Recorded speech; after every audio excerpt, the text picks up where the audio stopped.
Russell's viper গত কয়েক সপ্তাহ ধরে সোশ্যাল মিডিয়ার হট টপিক। আসলেই কি এতটা বিষাক্ত এই সাপ? আসলেই কি এর কোনো অ্যান্টিভেনম আজ পর্যন্ত বাংলাদেশে পাওয়া যায়নি? যদি বিষাক্ততার প্রশ্নে আসি, তাহলে এই সাপ বাংলাদেশের সবথেকে বেশি বিষাক্ত সাপ নয়। এর থেকেও বেশি বিষাক্ত সাপের কাতারে আসে গোখরা এবং কেউটা। তবে বাংলাদেশের যত প্রজাতির সাপ পাওয়া যায় তার মধ্যে সবথেকে বেশি বিষাক্ত 4টি সাপের মধ্যে রাসেলস ভাইপার অন্যতম।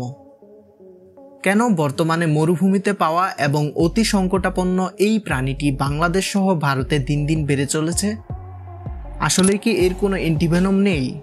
আর এটি কি আসলেই এতটা ভয়ঙ্কর? তো আজকের অভিকর্ষের এই ভিডিওতে আমরা এই সব কিছুর উত্তর জানার চেষ্টা করব।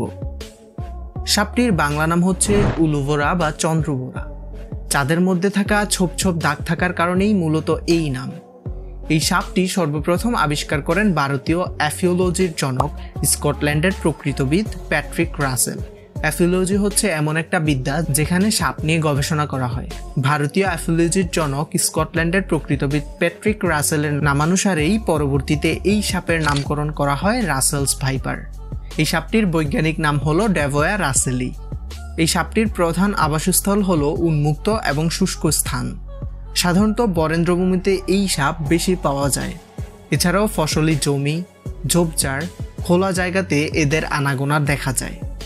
এদের আরও এক বৈশিষ্ট্য রয়েছে, সেটা হলো এরা পানিতে খুব দ্রুততার সাথে সাঁতার কাটতে পারে এবং অনেক বেশি সময় ধরে পানিতে থাকতে পারে। তাই বরেন্দ্র অঞ্চল যেমন রাজশাহী, চাঁপাইনবাবগঞ্জ এইসব অঞ্চল থেকে খুব দ্রুতই নদীর কচুরিপানার সাথে ভেসে ভেসে দেশের অন্যান্য অঞ্চলে ছড়িয়ে পড়ছে। বাংলাদেশ, ভারত, শ্রীলঙ্কা এসব দেশে বর্তমানে দিন দিন এই রাসেলস ভাইপারের প্রকোপ বেড়েই চলছে।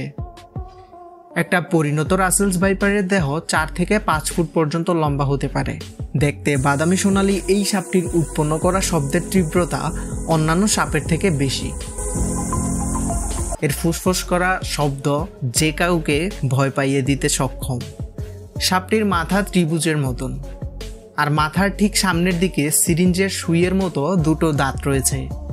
এই দাঁতগুলো বয়স বাড়ার সাথে সাথে বড় আর ধারালো হতে থাকে। রাসেলস ভাইপার তাদের মুখকে 180 ডিগ্রি পর্যন্ত খুলতে পারে, আর এতে তাদের দাঁতগুলোকে যেদিকে ইচ্ছে সেদিকে টিল্ট করতে পারে, অর্থাৎ এক এক দাঁতকে এক এক দিকে নিতে পারে। যদি একটাকে ডান দিকে নেয় আর একটা বাম দিকে নিতে পারে।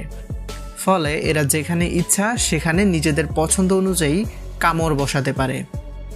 রাসেলস ভাইপারের বিষ পৃথিবীর সবথেকে বিষধর সাপগুলোর মধ্যে অন্যতম। সাপের মাথার ঠিক চোখের পিছনের দিকে রয়েছে এই বিষগ্রন্থির অবস্থান। সাপ যখন ছোবল মারে তখন বিষগ্রন্থি থেকে বিষ নিঃসরণ হয়ে তা দাঁতের মাধ্যমে বের হয়ে মানুষ বা অন্যান্য প্রাণীর দেহে প্রবেশ করে। এদের রিঅ্যাকশন টাইম খুবই কম, মাত্র 1 সেকেন্ডেরও কম সময়ে এরা প্রাণীর দেহে কামড় বসাতে সক্ষম। রাসেলস ভাইপারের কামড়ের ফলে বিভিন্ন উপসর্গ দেখা যায়, যেমন শরীরের বিভিন্ন জায়গা থেকে রক্তপাত হতে পারে, শরীর ফুলে যেতে পারে, বমি হওয়া, পেট ব্যথা, মাথা ঘোরা সহ কিডনি বিকল হতে পারে, এমনকি স্নায়ু অবশ হয়ে যেতে পারে। অনেক ক্ষেত্রে হার্ট অ্যাটাকের মতো ভয়াবহ অবস্থারও সৃষ্টি হতে পারে এই সাপের কামড়ে। আরও একটা মিথ প্রচলিত আছে, অনেকে মনে করেন রাসেলস ভাইপার কামড়ালেই হয়তো মৃত্যু নিশ্চিত। কিন্তু রাসেলস ভাইপার কামড়ালে যে মৃত্যু ঘটবে ব্যাপারটি এমন নয়। দ্রুত চিকিৎসার মাধ্যমে এই সাপের কামড় থেকেও বেঁচে ফেরা সম্ভব। ডাক্তারদের মতে সাপ যেই স্থানে কামড়াবে তার উপরে ও নিচে কাপড়ের সাহায্যে বেঁধে ফেলতে হবে খুব দ্রুত। এতে বিষ সমস্ত শরীরে ছড়াতে পারবে না। এছাড়াও শরীরকে বেশি নড়াচড়া করা যাবে না। যেই স্থানে কামড়েছে সেই স্থানটি তো ভুলেও নাড়ানো যাবে না। সবচেয়ে বড় কথা, আতঙ্কিত হওয়া যাবে না। মানুষ আসলে যতটা না অসুস্থ হয় সাপের কামড়ে, তার থেকে বেশি অসুস্থ হয় এইটা ভেবে যে তাকে সাপ কামড়েছে। তাই মনোবল বজায় রাখতে হবে। রাসেলস ভাইপারের কামড়ে 3 দিনের মধ্যে সুচিকিৎসা করলে দ্রুত আরোগ্য লাভ করা সম্ভব। কিন্তু 3 দিনের জন্য অপেক্ষা করবেন না। যখন কামড়াবে দ্রুত হাসপাতালের কাছে যাবেন।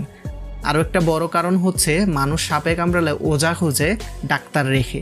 আমি বলবো ওঝা ছেড়ে ডাক্তারের কাছে যান যত দ্রুত সম্ভব। আরও একটা ভুল ধারণা হচ্ছে বাংলাদেশে নাকি এই সাপের অ্যান্টিভেনম নেই।